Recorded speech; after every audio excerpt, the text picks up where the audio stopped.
కార్తీక పౌర్ణమి సందర్భంగా శైవ క్షేత్రాలన్నీ కూడా రెండు తెలుగు రాష్ట్రాల్లో శైవ క్షేత్రాలన్నీ కూడా భక్తులతోని కిటకిటలాడుతూ ఉన్నాయి. ఇక్కడ మనం చూసుకోవచ్చు బాచిపల్లిలో ఉన్నటువంటి శివాలయం అయితే కూడా తెల్లవారుజాము నుంచి కూడా అన్నాభిషేకాలతోని కూడా భక్తులతో కిటకిటలాడుతూ ఉండడం జరిగింది. సో మనం ఇక్కడ ఈరోజు ఎటువంటి విశేషమైన పూజలు చేస్తారు, కార్తీక పౌర్ణమి సందర్భంగా భక్తులు ఎటువంటి పూజాక్రతులు నిర్వహిస్తారో అనే మాటలను అయితే కూడా మనం ప్రధాన అర్చకుడి మాటల్లో తెలుసుకుందాం. దండి.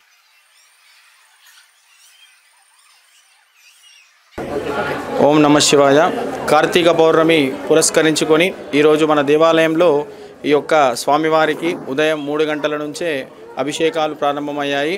అదేవిధంగా భక్తులు కూడా అధిక సంఖ్యలో వీచేసి దీపారాధన మరియు ఉసిరికాయ దీపాలు మరియు అదేవిధంగా స్వామివారికి ఉసిరికాయ దానం ఇవ్వడం అనేది కూడా ఇక్కడ ప్రత్యేకత. అదేవిధంగా స్వామివారికి ఉదయం నుంచే అభిషేకాల దర్శనాలు ప్రారంభమయ్యాయి కాబట్టి ప్రతి ఒక్కరు కూడా ఈ యొక్క దేవాలయానికి ఎక్కడ మీ దగ్గరలో ఉన్నటువంటి శివాలయాలు ఉన్నా కూడా మీరు అక్కడికి వెళ్ళేసి స్వామివారిని దర్శనం చేసుకొని ఆ యొక్క స్వామికి కృపకు పాత్రలు కాగలరు. అంటే నిన్న సాయంత్రం నుంచి పౌర్ణమి తిథి ప్రారంభమైంది, చాలా మందికి కన్ఫ్యూజన్ ఉంది. సో ఈవినింగ్ మరి దీపారాధన చేయడం అంటే ఈరోజు అంటే నిన్న నైట్ వచ్చేసి 9:30 తర్వాత కార్తీక పౌర్ణమి గడియలు అనేవి ప్రారంభమయ్యాయి కాబట్టి ఈరోజు నైట్ 9 వరకు కూడా మనం ఈ యొక్క దీపారాధన చేసుకోవచ్చు. అంటే మన హిందూ సాంప్రదాయ ప్రకారం వచ్చేసి ఈ యొక్క కార్తీక పౌర్ణమి అంటే మనము ఏంటంటే ముందుగా ఉదయం ఉన్నటువంటి గడియను మాత్రమే ఆ రోజు మొత్తము మనం ప్రతిఘటించుకొని ఆ రోజు మొత్తం అదే తిథి ప్రకారంగానే చేసుకోవాలి. 2 తిథులున్నా కూడా మనం ఆ రోజు ఉదయం అంటే సూర్యోదయం సమయం లోపల ఏ తిథి ఉంటుందో ఆ రోజు మొత్తము అదే విధంగా చేసుకుంటే చాలా మంచిది.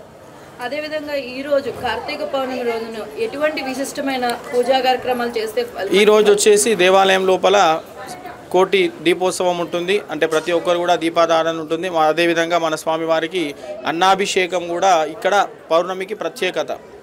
భక్తులు ఏ పూజలు చేస్తే మంచిదంటారు? భక్తులు స్వామివారికి పంచామృతాభిషేకాలు లేదా జలాభిషేకము, తదనంతరం దీపారాధన ముఖ్యం. ఏంటంటే కార్తీక మాసం కాబట్టి కార్తీక పౌర్ణమి రోజున ఈ యొక్క 365 ఒత్తులు వెలిగించడంతో మృత్యు దోషాలు అదేవిధంగా ఎటువంటి దోషాలున్నా కూడా తొలగిపోయే అవకాశం ఉంటుంది.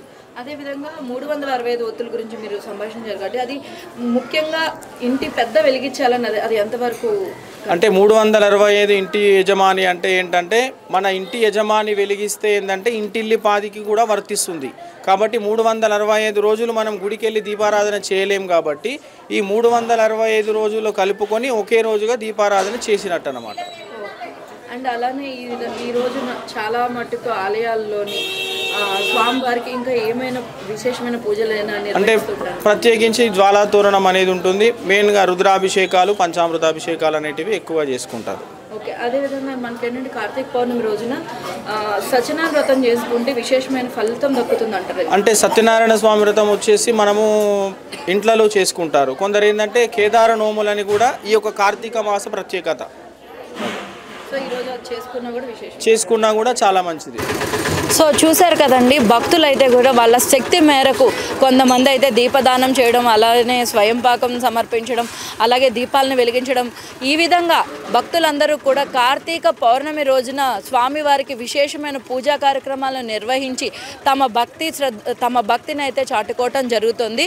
కాబట్టి ఇంకా చాలా ఆలయాల్లో కూడా మనకి జ్వాలాతోరణం అనే కార్యక్రమం కూడా ఉంటుంది. సో జ్వాలాతోరణం అనే దాన్ని కూడా ఎంతో చక్కగా ఆనందించవచ్చు అనేది కూడా మనకి ఇక్కడ స్వామివారు తెలియజేయడం జరిగింది. కాబట్టి మీరు కూడా మీ శక్తి మేరకు పూజా కార్యక్రమాలు నిర్వహించి స్వామి కృపకు పాత్రలు అవుతారని కోరుకుంటూ కెమెరామ్యాన్ రాజ్తో కీర్తి సైనింగ్ ఆఫ్.